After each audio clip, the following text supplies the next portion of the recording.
Hi guys, welcome to my channel. நம்ம daily வாங்குற பாலில் இருந்து ஆடை எடுத்து வச்சு வீட்டிலேயே கடையில் வாங்குற மாதிரியான வெண்ணெய் நெய் எப்படி ரெடி பண்ணலான்றதாங்க பார்க்க போகிறோம். வாங்க வீடியோக்குள்ளே போகலாம். அதுக்கு ஃபஸ்ட்டு 1/2 லிட்டர், அப்படி இல்லைனாக்கா 1 லிட்டர் பசும்பால் எடுத்து தண்ணி ஊற்றாமல் நல்லா காய்ச்சி எடுத்துக்கலாம். நல்லா காய்ஞ்சதும் அப்படியே ஒரு மூடி போட்டு சூடு ஆறுற வரைக்கும் அப்படியே வச்சுட்டு, சூடு ஆறுனதும் காய்ச்சி ஆற வச்ச பாலில் ஃப்ரிட்ஜில் எடுத்து ஸ்டோர் பண்ணிடலாம். ஃப்ரீசரில் இல்லைங்க, நார்மல் ஃப்ரிட்ஜில் வச்சிடலாம். நான் மார்னிங் காய்ச்சி ஆற வச்சு ஃப்ரிட்ஜில் ஸ்டோர் பண்ணி வச்சிருவேன். ஈவினிங் டீ போடும் போது தான் எடுப்பேன். அப்படி எடுக்கும்போது இது மாதிரி திக்கான ஆடை ஃபார்மில் மேலே லேயராக படிஞ்சிருக்குங்க. அது இது மாதிரி கையாலேயோ இல்லை ஒரு கரண்டியாலேயோ எடுத்து ஒரு பவுலில் போட்டு ஃப்ரீசரில் ஸ்டோர் பண்ணிடலாம்.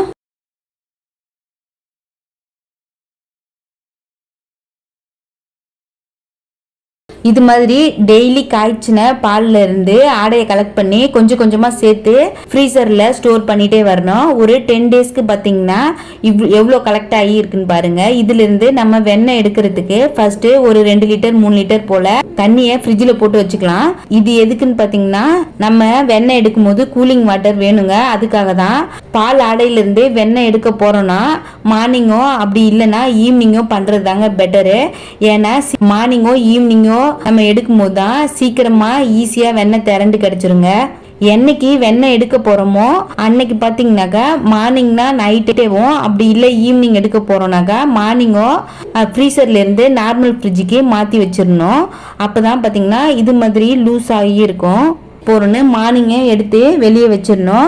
கை வச்சு பார்த்தா மெல்ட் ஆகி இது மாதிரி சாஃப்டான ஸ்ட்ரக்சரில் இருக்கிற மாதிரி இருக்கணுங்க. இது மாதிரி இருந்தால் தான் டக்குன்னு வெண்ணெய் எடுத்துடலாம்.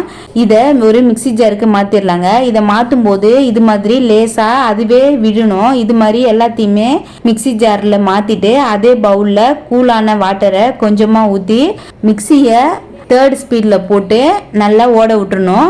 இப்போ பாருங்கள், ஜாரோட மூடியில் ஸ்டார்டிங்கில் இப்படி தான் இருக்கும். இதை ஆஃப் பண்ணாமல் ஒரு 7 to 10 மினிட்ஸ்க்கு அப்படியே மிக்சியை ஓட விட்டுறணும்.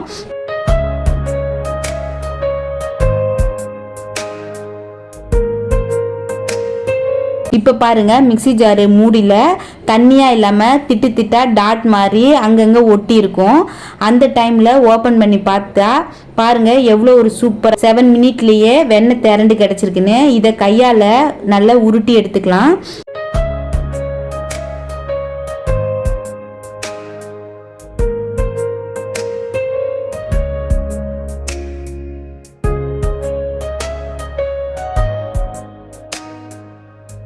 இதை நல்ல கூல் வாட்டரில் ஒரு 4 டைம் தண்ணி மாற்றி வாஷ் பண்ணி எடுக்கணும்.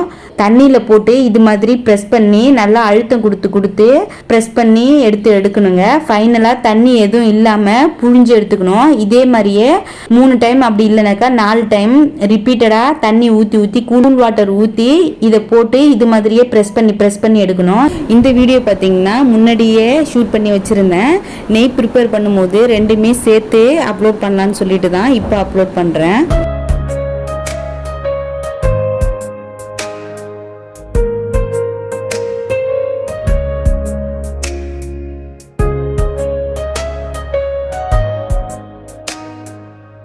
இப்போ பாருங்க, சூப்பராக கடையில் கிடைக்கிற மாதிரியே வெண்ணெய் ரெடி ஆயிடுச்சு. இதை ஒரு பட்டர் ஷீட்டில் போட்டு ஸ்கொயர் மாதிரி வச்சு நல்ல ஷேப்பில் ஒரு ஏர்டைட்டான பாக்ஸில் போட்டு ஸ்டோர் பண்ணி எடுத்து வச்சிடலாம். வெண்ணெய் தேவைப்படுறப்ப யூஸ் பண்ணிக்கலாம். நான் ஒரு டைம் வெண்ணெய் எடுப்பேன், இன்னொரு டைம் பார்த்தீங்கன்னா நெய்யை உருக்கி எடுத்துப்பேங்க. உங்களுக்கு வெண்ணெய் மட்டும் போதும்னா இந்த ஸ்டேஜ்லேயே ஸ்டாப் பண்ணிக்கலாம். வெண்ணெய் எடுக்கிறதுக்கு ஹேண்ட் பீட்டரோ இல்லை ஸ்டாண்ட் மிக்சரோ இல்லை கிரைண்டரோ எதில் வேணாலும் யூஸ் பண்ணால் நமக்கு வெண்ணெய் கிடைக்குன்னு சொல்லுவாங்க.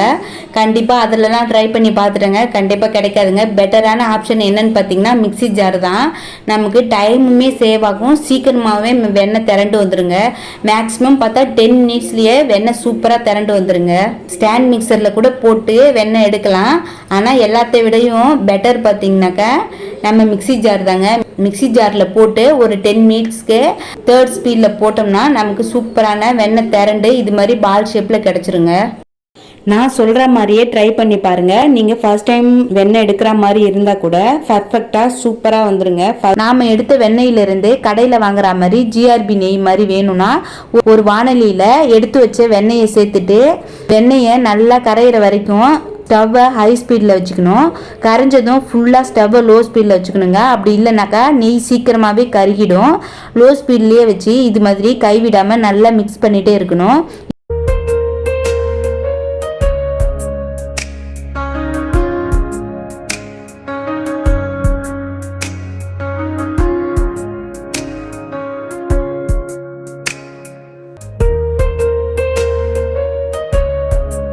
இப்போ பாருங்க அதில் திரியாக ஒயிட்டாக இருக்குது.